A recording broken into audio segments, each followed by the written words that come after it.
Capricornio, mensaje animal espiritual. Capricornio, el mensaje espiritual para ti viene dado por el animal sagrado de la ballena jorobada.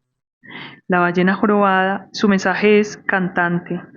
Dice, canta canciones de sanación para el mundo. Tu navegación interna te guía con elegancia. Nada puede detenerte o alejarte de tu objetivo. Alinea con tu propósito y el poder de tu alma. Es un mensaje en realidad sublime el que viene para ti, Capricornio. Puede ser que hayas estado sintiéndote bastante herido o que te hayas sentido bastante solo, algo así como una ballena perdida en el fondo del mar.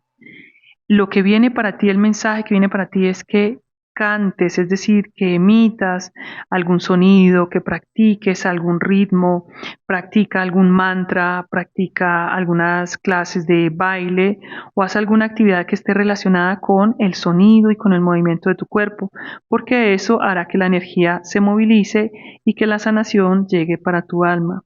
También que tengas fe en que tú estás hecho para grandes retos, para recorrer grandes distancias y en ese sentido nada puede detenerte ni alejarte de tu objetivo último, que es el objetivo y el propósito de tu alma.